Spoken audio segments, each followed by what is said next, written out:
اسرائیل Palestine وار اس جنگ کو شروع ہوئے 7 ماہ ہونے کو ہیں اور اب غزہ میں حالات بہت خراب ہیں۔ 9 اکتوبر کو شروع ہونے والی یہ جنگ، جس میں اسرائیل نے غزہ پر ٹوٹل بلاکیٹ لگا کر رکھ دیا، جس کا مطلب تھا کھانا، دوائیاں، پانی اور حتیٰ کہ بجلی بھی کاٹ دی گئی، اور اوپر سے لگاتار بمباری ہو رہی تھی۔ اس ویڈیو کو دیکھیے، پورے کے پورے محلے چکنا چور ہو گئے۔ یہ وہ بلڈنگز تھی غزہ کی جنہیں اسرائیل نے ٹارگٹ کیا تھا اپنی ایئر سٹرائکس کے دوران۔ ایک اندازے کے مطابق 13,000 سے زائد بچے اور 30,000 سے زائد پیلسٹینینز مارے جا چکے ہیں اور 70,000 کے قریب زخمی ہیں۔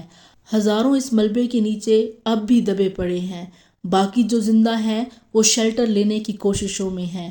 9 اکتوبر کو شروع ہونے والی یہ جنگ، جس کے نتیجے میں ہزاروں پیلسٹینینز اور غزہ کے لوگ بے گھر ہوئے، شیلٹرز ڈھونڈنے نکلے اور یونائٹڈ نیشنز کے شیلٹر میں جا کر پناہ لی، اور 16 اکتوبر تک یونائٹڈ نیشن کے شیلٹرز میں بھی پانی ختم ہونے لگ گیا۔ یونائٹڈ نیشن کی ایجنسی UNRWA نے 15 اکتوبر کو کہا کہ یہاں غزہ میں ہمیں ایک انپریسیڈنٹڈ ہیومن کیٹاسٹرافک دیکھنے کو مل رہی ہے۔ 12 اکتوبر کو ایک سرجن محمود میٹر نے بتایا کہ ہسپتال مکمل طور پر بھر چکے ہیں، پانی نہیں ہے، بجلی نہیں ہے اور نیٹ ورک کنیکشن بھی خراب ہے۔ 15 اکتوبر کو ایک اور سرجن نے بتایا کہ فیول بھی ختم ہونے کو ہے۔ 60 پیشنٹ ہیں ڈائلسس پر، 35 پیشنٹ ہیں ICU میں جنہیں وینٹیلیٹر کی ضرورت ہے، اور اگر فیول ختم ہوا تو ان سب کو بچانا ناممکن ہو جائے گا۔ یہ وہاں پر موجود ایک ہسپتال کی کہانی نہیں تھی، بلکہ وہاں پر موجود ہر ہسپتال کی کہانی کو بیان کر رہی تھی۔ 17 اکتوبر کو ہیلتھ آفیشیلز نے بتایا کہ غزہ کا اکلوتا آنکولوجی ہاسپٹل 48 گھنٹوں میں بند ہو جائے گا اگر حالات پر قابو نہ پایا گیا۔ غزہ کے نقشے پر نظر ڈالو تو یہ بہت چھوٹی سی جگہ ہے، صرف 365 کلومیٹر اسکوائر پر پھیلی یہ اسٹرپ نیو یارک سے کمپیئر کرنے پر اور بھی چھوٹی لگتی ہے۔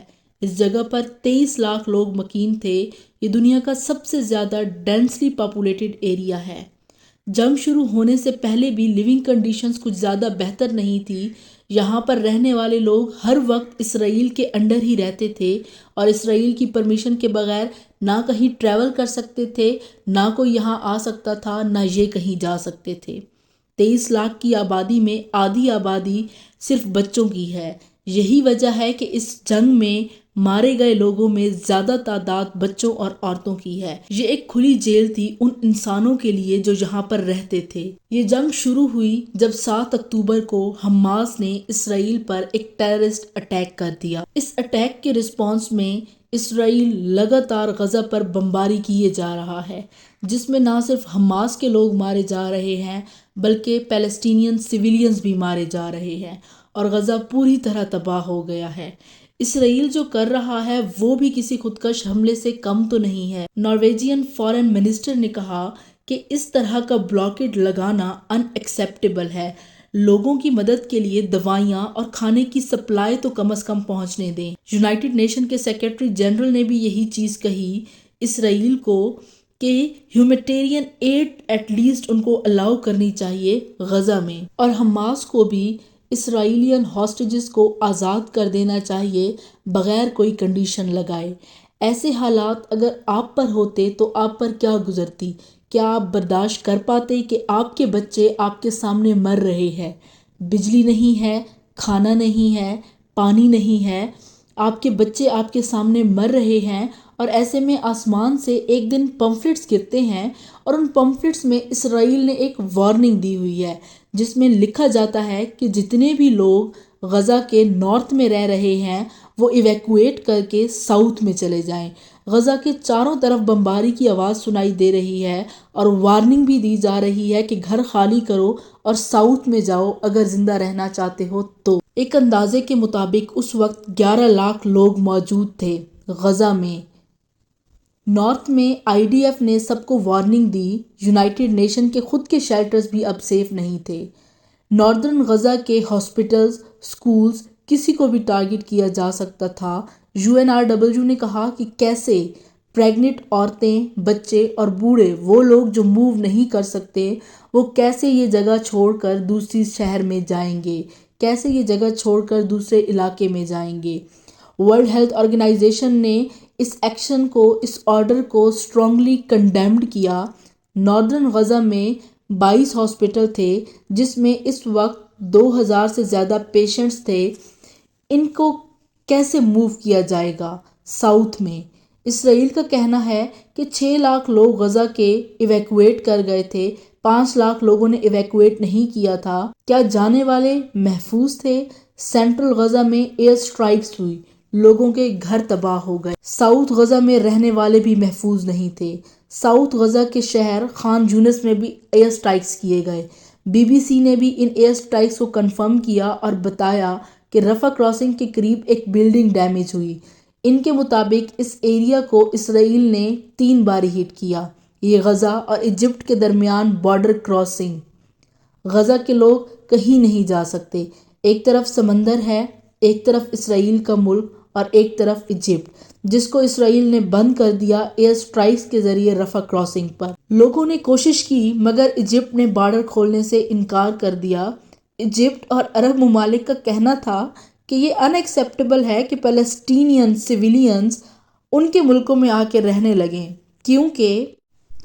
کیونکہ پیلسٹینینز کا اپنا ملک موجود ہے۔ انسانیت تو ختم ہو گئی یہاں پر۔ جنگ بڑھنے کا خطرہ بھی تھا کیونکہ اسرائیل اور لیبنن میں بھی کلیشز دیکھنے کو ملے۔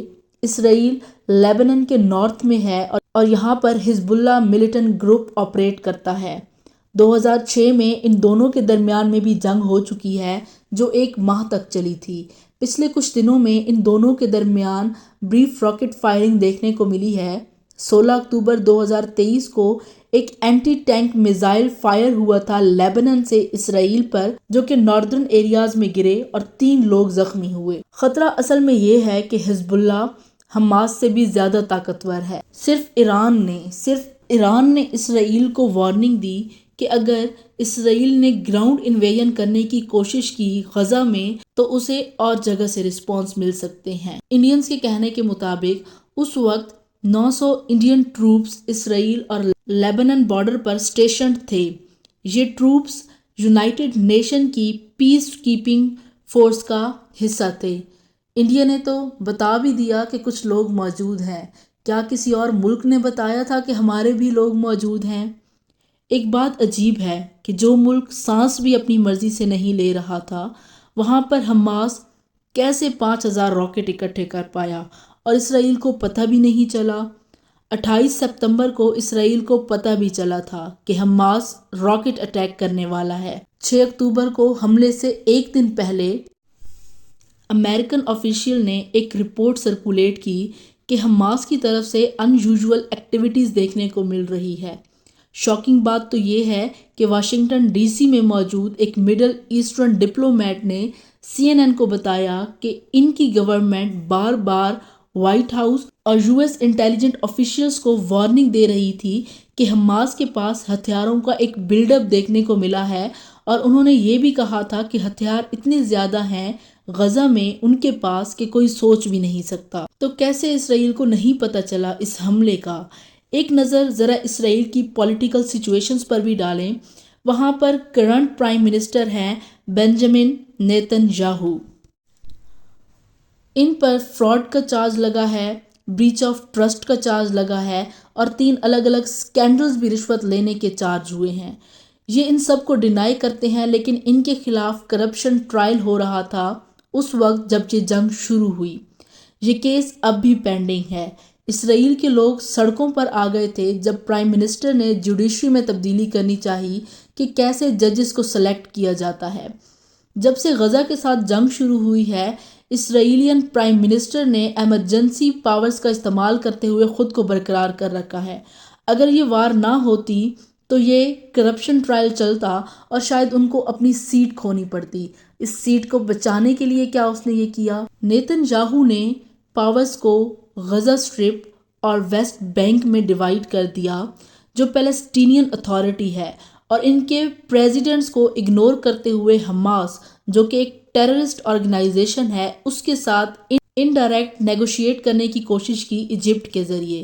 ٹیلی گراف کے اس آرٹیکل کو دیکھیے، how Benjamin Netanyahu empowered Hamas and broke Israel, اور یہ 8 اکتوبر کا آرٹیکل جو کہ اسرائیل سے ہی ہے، دا ٹائمز آف اسرائیل، کیا کہتا ہے؟ 4 years Netanyahu propped up Hamas, now it blow up in our faces۔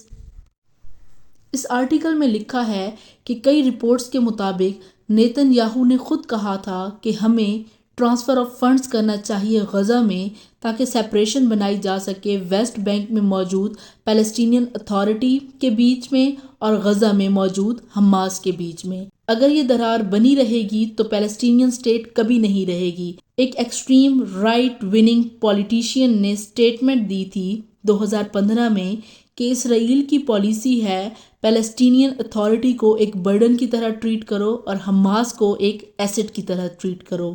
اسرائیل نے قطر سے آنے والے $1 ملین کے سوٹ کیسز کو غزہ میں انٹر کرنے دیا، حماس کو بینیفٹ پہنچانے کے لیے 2018 میں۔ اسرائیل کی عام عوام یہ سب باتیں جانتی ہے اور یہی وجہ ہے کہ لیٹسٹ پول کے مطابق صرف 29% لوگ ہی نیتن یاہو کو سپورٹ کرتے ہیں۔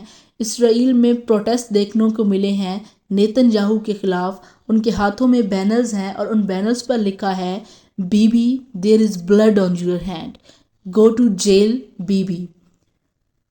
ایک دفعہ قوم، مذہب، رنگ، نسل، ان سب چیزوں کو سائیڈ پر کر کر ان بچوں کی آنکھوں کو دیکھیں۔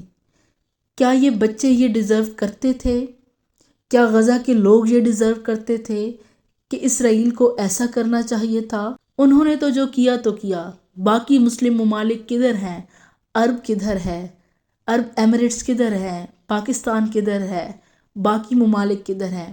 ایران نے تو پھر بھی غیرت دکھا دی اور حملہ کر دیا، چاہے اپنی مرضی کے تحت کیا، چاہے اپنی غرض کے تحت کیا، لیکن کیا تو صحیح۔ کہاں ہے باقی مسلمان؟ کیا ان مسلمانوں کو ترس نہیں آتا اپنے ساتھیوں پر، ان معصوم بچوں پر جن کی نہ ماں رہی نہ باپ رہے، جن کے سر پر کسی کا سایہ سلامت نہ رہا اور یہ بھوک سے بلک بلک کر مر رہے ہیں؟ کیا صرف کھانا پہنچانا ہی ہمارا مقصد تھا؟ کیا ان کو بچانا ہمارے مقصد میں نہیں آتا تھا؟ کیا مسلمانوں میں اتنی بھی ول پاور نہیں ہے کہ وہ ایک یہودی کے خلاف کھڑے ہو جائیں؟ کیا مسلمانوں میں اتنی بھی ہمت نہیں ہے؟ کہاں ہے وہ مسلمان جو میرے محمد کو پیارے تھے؟ کہاں ہے وہ مسلمان جو غلط کے خلاف جنگ کرنا پسند کرتے تھے، نہ کہ ہاتھ باندھ کر دیکھنا اور امدادی کارروائی کرنا شروع کر دینا بجائے اس کے کہ ان کو بچائیں، منہ توڑ جواب دیں؟ کہاں ہے وہ مسلمان؟